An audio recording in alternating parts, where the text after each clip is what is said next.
일일 설교하겠습니다.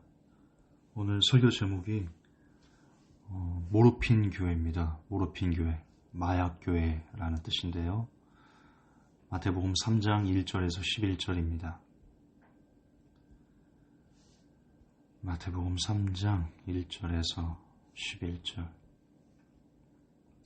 그때 세례 요한이 이르러 유대 광야에서 전파하여 가로되 회개하라 천국이 가까웠느니라 하였으니 저는 선지자 이사야로 말씀하신 자라. 이르렀으되 광야에 외치는 자의 소리가 있어 가로되 너희는 주의 길을 예비하라. 그의 첩경을 평탄케 하라 하였느니라. 이 요한은 약대 털옷을 입고 허리에 가죽띠를 띠고 음식은 메뚜기와 석청이었더라. 이때 예루살렘과 유대와 요단강 사방에서 다 그에게 나와 자기들의 죄를 자복하고 요단강에서 그에게 세례를 받더니 요한이 많은 바리새인과 사두개인이 세례 베푸는 데 오는 것을 보고 이르되 독사의 자식들아 누가 너희를 가르쳐 임박한 진노를 피하라 하더냐. 그러므로 회개에 합당한 열매를 맺고 속으로 아브라함이 우리 조상이라고 생각지 말라. 내가 너에게 이르노니 하나님이 능히 이 돌들로도 아브라함의 자손이 되게 하시리라. 이미 도끼가 나무 뿌리에 놓였으니 좋은 열매를 맺지 아니하는 나무마다 찍어 불에 던지우리라. 나는 너희로 회개케 하기 위하여 물로 세례를 주거니와 내 뒤에 오시는 이는 나보다 능력이 많으시니 나는 그의 신을 들기도 감당치 못하겠노라. 그는 성령과 불로 너희에게 세례를 주실 것이요. 12절까지 볼게요. 손에 키를 들고 자기의 타작마당을 정하게 하사 알곡 모아 곳간에 들이고 쭉정이는 꺼지지 않은 불에 태우시리라. 아멘.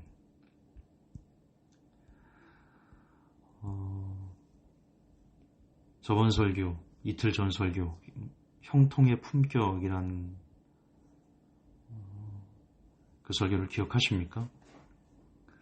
저는 어떤 31년 된 목회자, 대형교회 목사님에 대해서 알려드렸습니다. 그분이 쓴 책, 잠깐 다시 복습하면 그분은 교회를 개척한 이후 31년 동안 토요일에는 예배를 위해 집중해왔다. 한 주 동안 지쳐있던 사람들, 외롭고 아픈 사람들, 미래가 두려운 사람들이 주님 앞에 나옵니다. 이곳이 하나님을 만나고 하나님이 부으시는 은혜를 받고 돌아가는 플랫폼이 되게 하여 주옵소서. 이런 마음으로 31년을 목회하였습니다.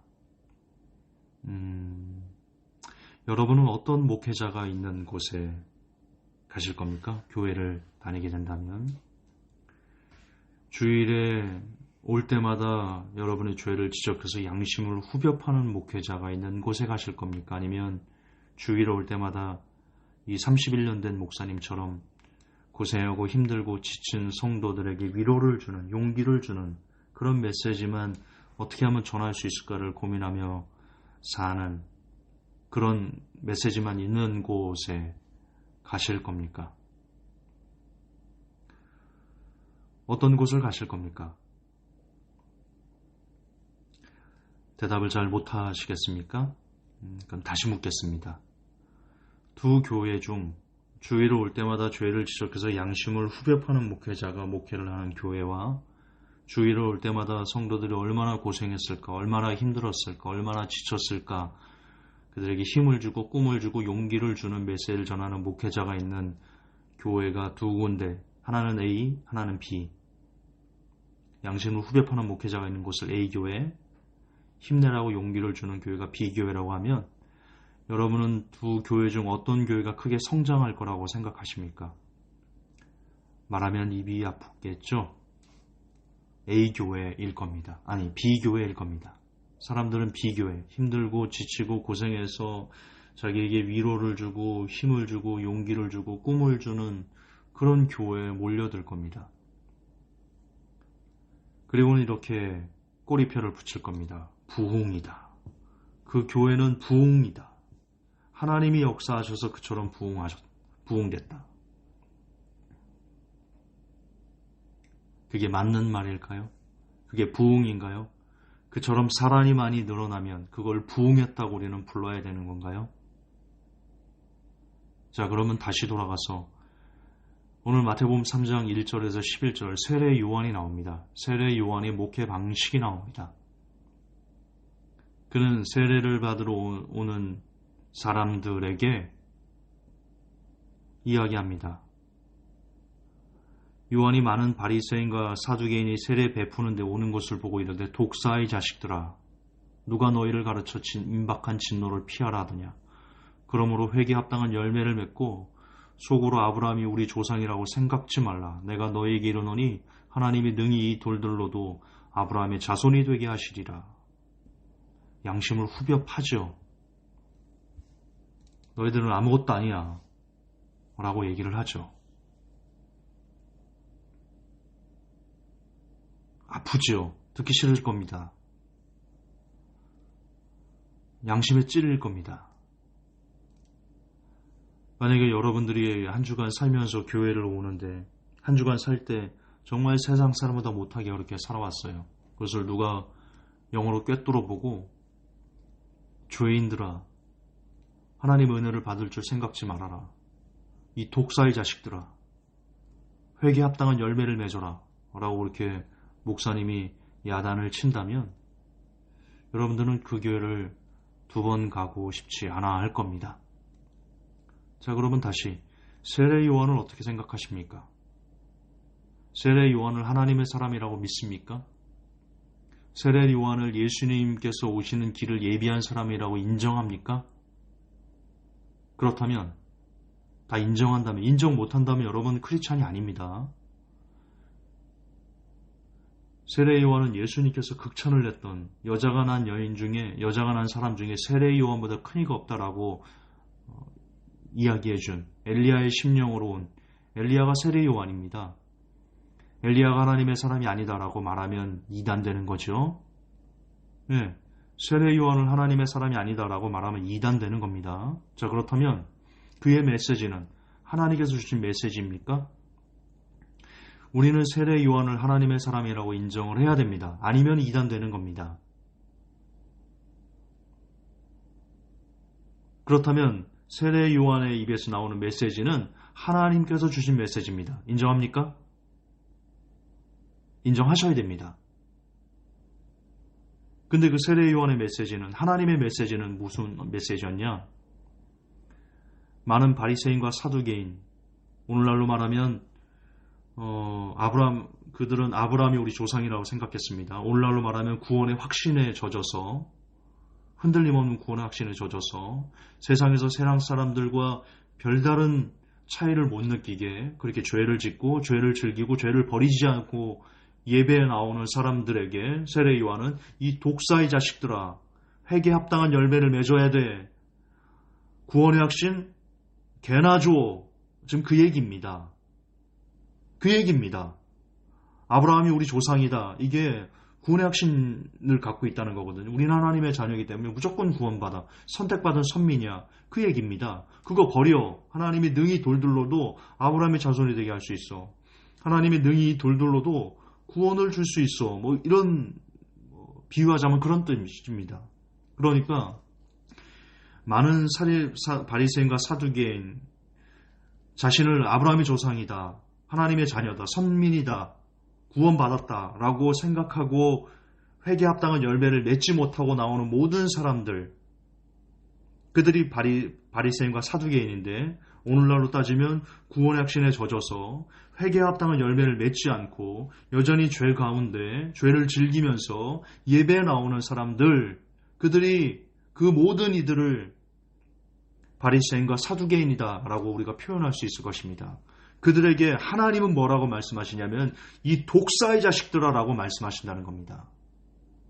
하나님은 그런 사람들에게 31년 목사님처럼 힘들고 지치고 외롭고 아프고 미래가 두려운 사람들이 주님 앞에 나옵니다. 그러니까 그들을 은혜를 부어주시고 그들이 하나님을 만나고 돌아가는 플랫폼이 되게 하옵소서 이렇게 얘기하지 않고요.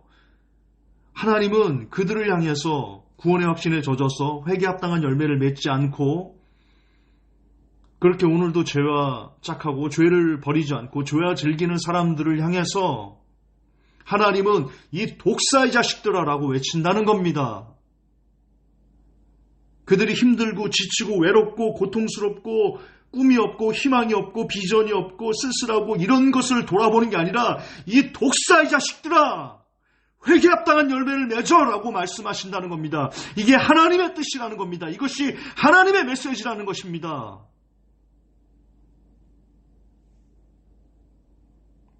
그런데 우리는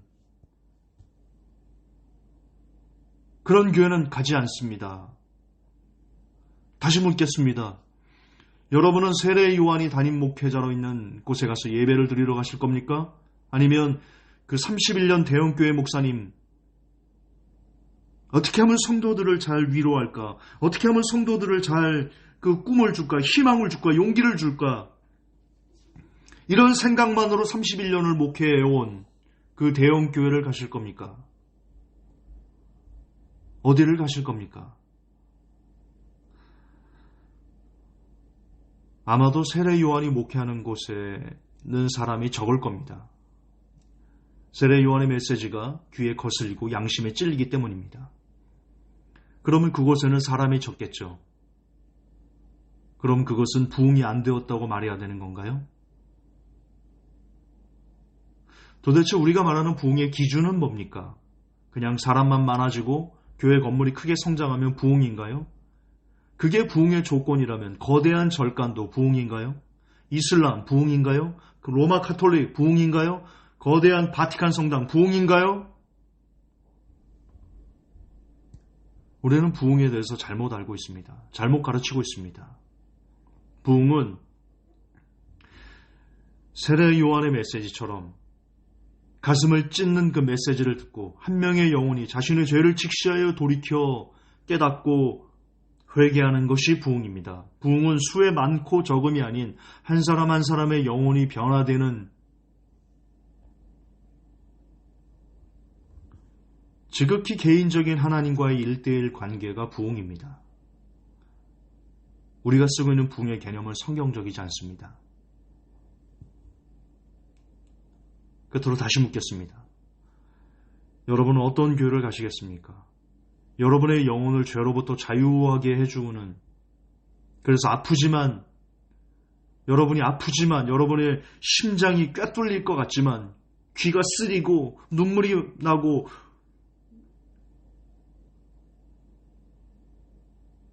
쥐구멍이라도 숨어들 수밖에 없을 만큼 그렇게 부끄럽지만, 여러분의 양심이 쪼그라들지만 아프지만 그래도 그로 인해서 여러분을 죄로부터 자유하게 천국으로 보내는 그런 교회를 가실 겁니까? 아니면 죄로부터의 자유가 아닌 모르핀만 나서 더욱더 깊은 죄의 늪으로 더욱더 깊은 수렁으로 빠지게 해서 결국 죽음에 이르게 하는 그런 교회를 가실 겁니까?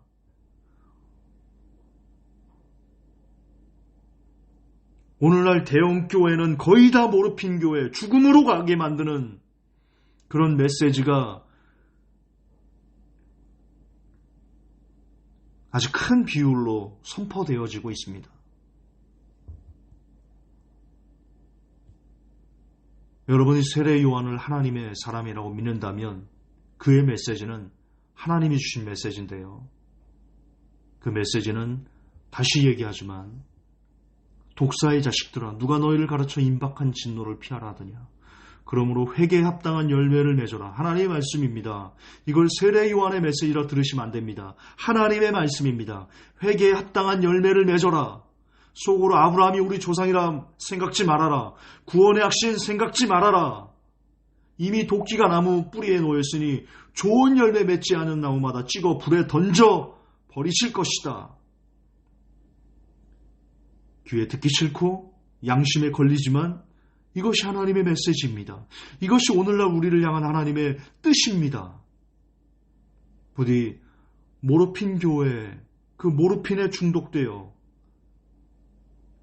여러분의 영혼이 지금 어디로 가고 있는지를 모른 채 그렇게 오늘 한 발짝 지옥으로 걸어가는 안타까운 일이 멈춰지기를 예수님의 이름으로 간절히 기원합니다. 하나님,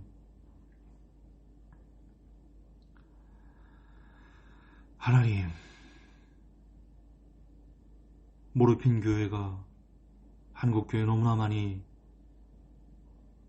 있습니다. 그 모르핀에 아편에 중독되어서 교인들이 나오려고 하질 않습니다.